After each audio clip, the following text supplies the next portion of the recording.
Boa noite, pessoal. Vamos às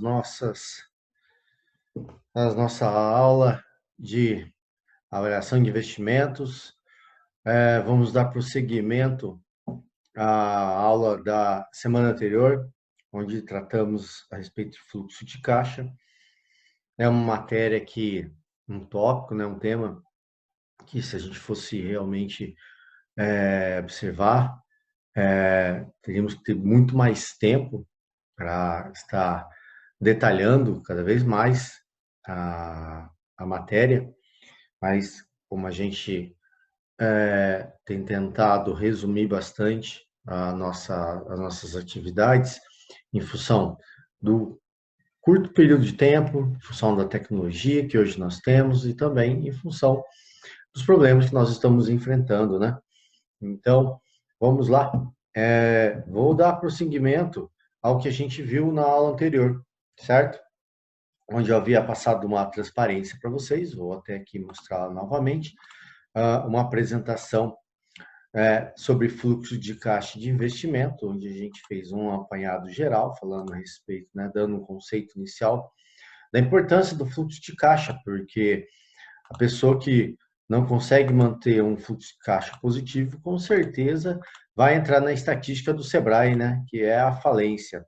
Então, inicialmente, na transparência da semana passada, a gente falou sobre para que serve o fluxo de caixa, falamos a respeito do que ele auxilia, a origem do fluxo de caixa, né? O tanto que é importante para o trabalhador, para o empresário, ter esse fluxo de caixa com uma certa folga, né? Porque se o cara trabalhar com um aperto, vai acontecer o que a gente tem visto hoje, né? A maior parte das empresas indo atrás do governo para obter um recurso a mais para sobreviver aí 1, 2, 3 meses, porque, claro, os lucros, as vendas despencaram em função da pandemia e o fluxo, se alguém tem, ele está comendo essa gordura.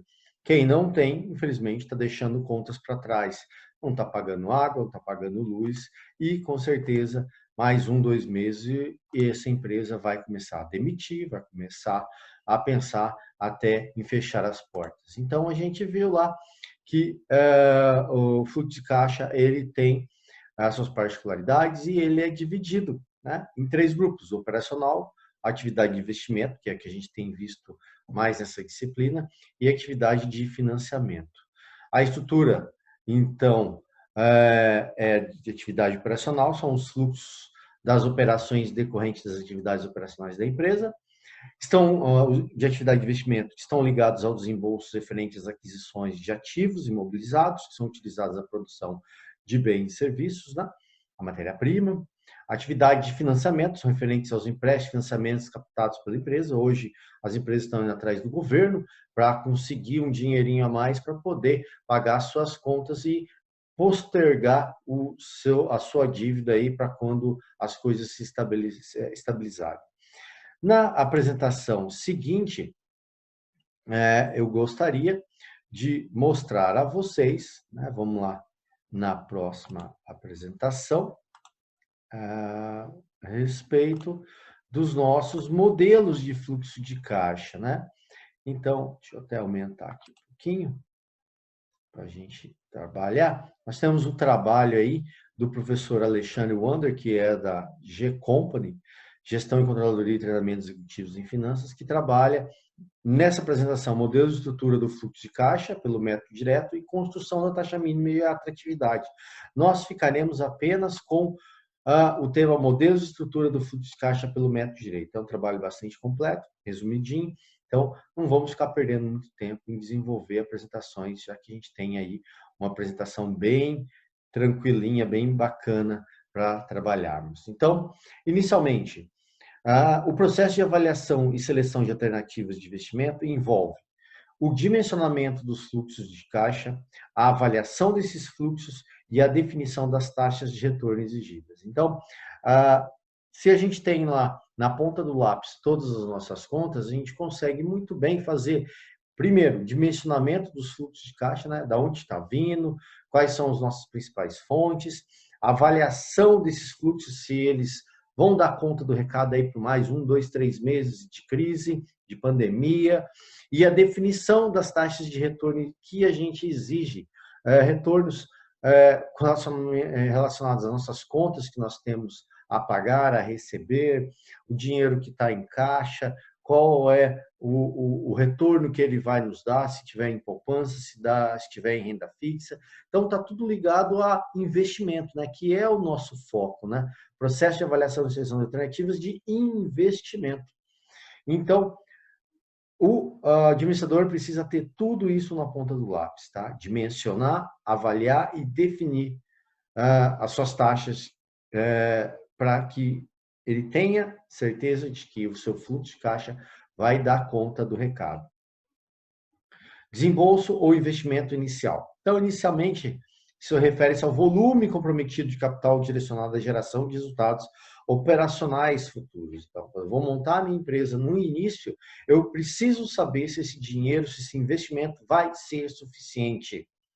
Se eu vou ter um caixa para poder passar 6 meses, 1 ano, 2, 3 anos aí só investindo. Acontece que a maior parte dos empreendedores, eles não deixam um caixa para esse tipo de situação. Vamos supor, o cara acabou de abrir a sua empresa nas vésperas da pandemia. O cara não tem um tostão de fluxo de caixa. Ele estava na esperança de que a empresa dele ia começar a dar retorno e ele ia começar a repor esse dinheiro. Infelizmente, aconteceu a pandemia e o dinheiro não está entrando da forma como ele imaginaria, como ele imaginou. Felizmente, isso acontece e muito, gente. Então, preciso ter um comprometimento de capital operacional adicionado e você saber muito bem quanto que você vai deixar de reserva para aguentar 1 mês, 2, 3, 6 meses, 1 ano, até 2. É bom que você faça um estudo. O Sebrae está aí para ajudar, para auxiliar, para dizer justamente, cara, você precisa de 1 ano para conseguir começar a obter retorno da sua empresa. Outro tópico, são avaliados por seus respectivos preços de compra, acrescidos de todos os gastos necessários para serem colocados em funcionamento. E a necessidade de investimentos adicionais em capital de giro assume característica idêntica do investimento capital.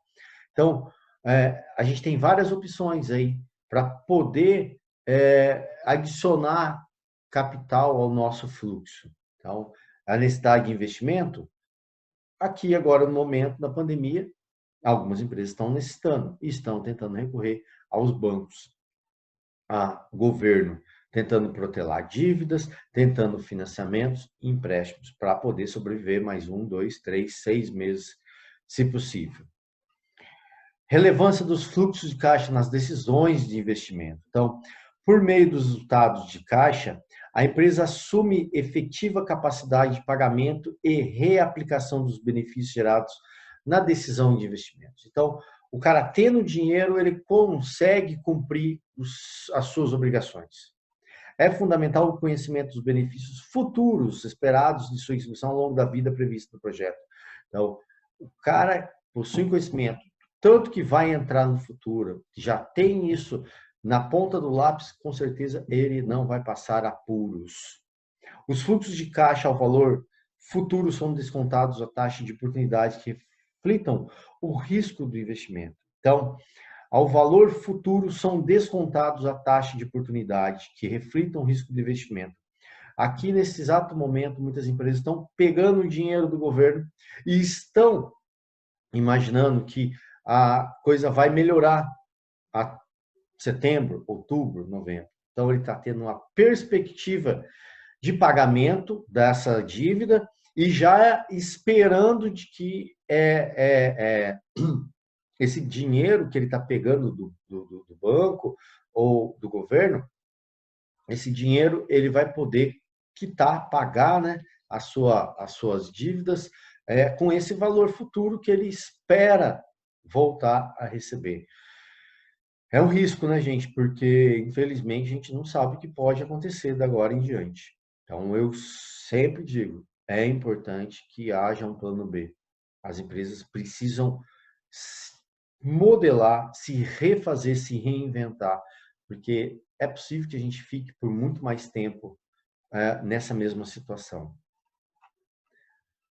O fluxo de caixa em si, ele consiste no resultado operacional das entradas e saídas esperadas de recursos de determinado investimento. Na apresentação anterior, a gente já falou algumas coisinhas a respeito, conceito sobre fluxo de caixa. Então, não vamos ficar nos alongando muito. Mas é importante que vocês entendam que é o resultado operacional das entradas e saídas esperadas. Quando o investimento entra na fase de execução, os fluxos de caixa passam a ser reais, representam efetivamente a força de um projeto em gerar recursos aos investidores. Um investimento atraente quando o seu retorno for superior às taxas de remuneração do capital. É claro, né? Se você está investindo um dinheiro aí na bolsa de valores, no capital, num fundo de ações, num fundo aí de renda fixa, e você percebe que esse investimento vai ser melhor no futuro do que hoje o que a gente tem, né? O nosso fluxo de caixa. Você comprando, digamos aí, matéria-prima, comprando, fazendo estoque para ganhar lá no futuro. Bom, não sei.